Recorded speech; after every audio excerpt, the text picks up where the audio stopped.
স্বাগতম সবাইকে।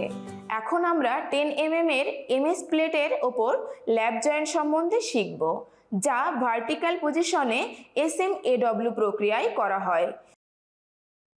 এই টপিকের শেষে আপনি নিজে যা যা করতে সক্ষম হবেন: ট্যাক ওয়েল্ডিং এবং ওয়েল্ডিং প্রসেসের জন্য উপযুক্ত ইলেকট্রোডস বাছাই করুন, ভার্টিক্যাল পজিশনে ল্যাব জয়েন্টে প্লেটস প্রস্তুত করুন এবং সেট করুন। ট্যাক ওয়েল্ড SMAW প্রক্রিয়ায় ভার্টিক্যাল পজিশনে ওয়েল্ড ল্যাব জয়েন্ট। ওয়েল্ডমেন্টসের ত্রুটিগুলো পরীক্ষা করে দেখা। এখন আসুন আমরা দেখি 10 mm এর এমএস প্লেটের ওপর ভার্টিক্যাল পজিশনে SMAW প্রক্রিয়ায় ল্যাব জয়েন্ট করার জন্য কোন কোন সরঞ্জাম লাগে। Steel rule, scriber, prick punch, ball peen hammer, flat file, bench vice, try square, tongs, chipping hammer, steel wire brush, electrode cable আর earth cable, electrode holder, electrode, personal protective equipment, SMAW welding plant machine, C clamp. এখন আসুন আমরা 10 mm thick MS প্লেটের ওপর vertical পজিশনে SMAW প্রক্রিয়ায় lab joint করার pre welding preparation দেখি। 10 mm এর দুটো এমএস প্লেট কাটুন। 150 mm দৈর্ঘ্য এবং 50 mm প্রস্থ। প্রান্তগুলো ফাইল করুন এবং প্লেটসগুলো পরীক্ষা করুন।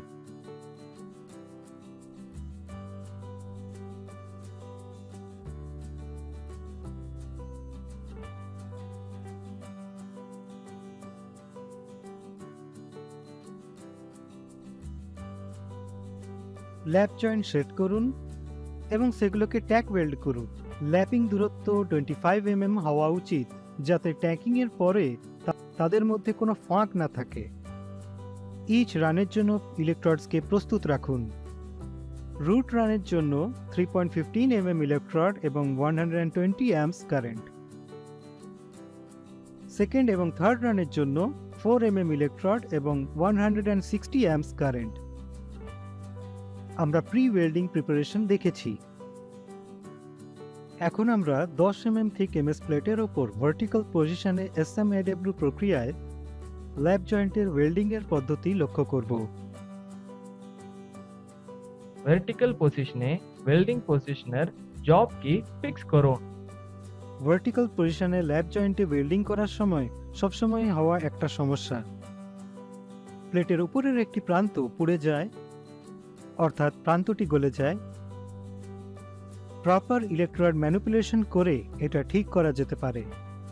ল্যাব জয়েন্টে ভার্টিক্যাল পজিশনে বিট ডিপোজিট করার পদ্ধতি। 3.15 mm ইলেকট্রোডে ব্যবহার করে হুইপিং মোশন দিয়ে রুট রান ডিপোজিট করার জন্য একটি শর্ট আর্ক ব্যবহার করুন, যাতে ওয়েল্ড মেটাল স্যাগিং রোধ করা যায়।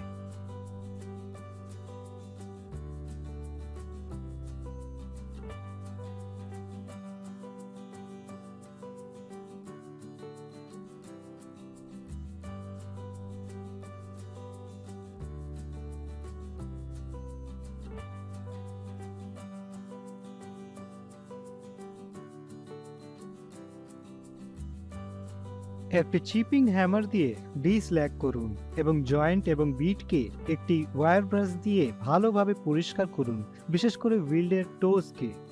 একটা 4 mm ডায়া মাঝারি কোটের এমএস ইলেকট্রোড বাছাই করুন এবং 150 থেকে 160 অ্যাম্পস কারেন্ট সেট করুন।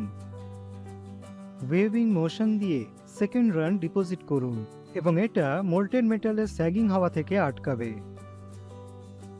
ইলেকট্রোডের অ্যাঙ্গেল 75 ডিগ্রি থেকে 80 ডিগ্রি হওয়া উচিত।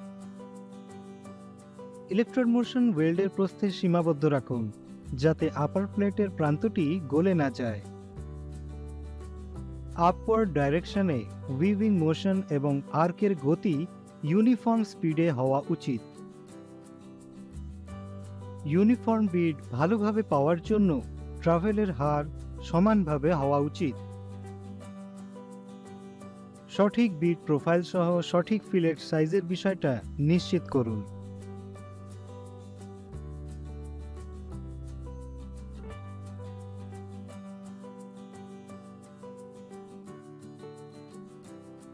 একটা ওয়্যার ব্রাশ দিয়ে জয়েন্টটি ভালোভাবে পরিষ্কার করুন এবং কোনো বাহ্যিক ত্রুটি আছে কিনা পরীক্ষা করুন।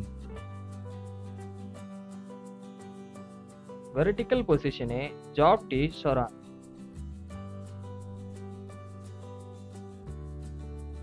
এখন আমরা 10 mm এর এমএস প্লেটের ওপর ভার্টিক্যাল পজিশনে SMAW প্রক্রিয়ায় ল্যাব জয়েন্ট করার জন্য কিছু গুরুত্বপূর্ণ পয়েন্ট বিবেচনা করব।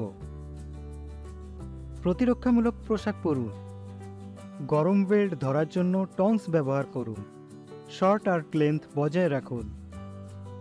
ইলেকট্রোডের প্রপার অ্যাঙ্গেল এবং ট্রাভেল স্পিড ব্যবহার করে ওভার ডিপোজিশন এবং সাইড আন্ডারকাট এড়িয়ে চলুন।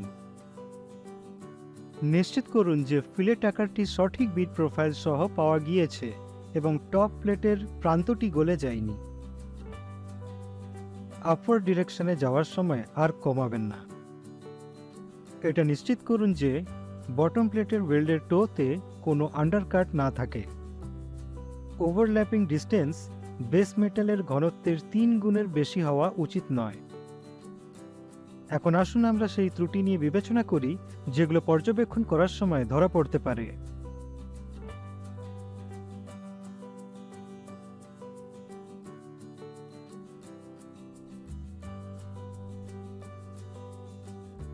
সলিড ইনক্লুশন,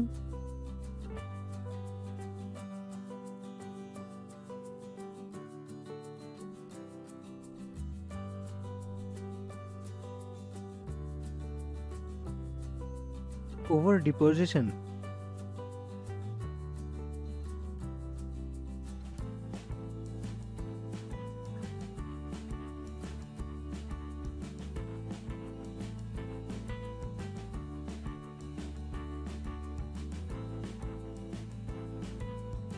undercut,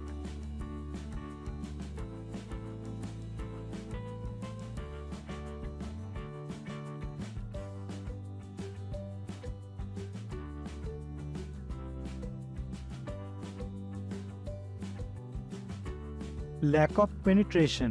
রিক্যাপ, এই টপিকে আপনি যা যা শিখেছেন: ইলেকট্রোডের একটি অসিলেটিং মোশন দিয়ে মল্টেন মেটাল এর ঝুলে যাওয়া নিয়ন্ত্রণ করুন। ফিউশন এবং পেনেট্রেশন নিশ্চিত করতে ল্যাব সেকশনে রুট রান ডিপোজিট করুন। প্লেটের প্রান্ত মেল্টিং অফ ছাড়াই ল্যাব জয়েন্টে একটি সেকেন্ড রান ডিপোজিট করে ওয়েল্ড করে নিন।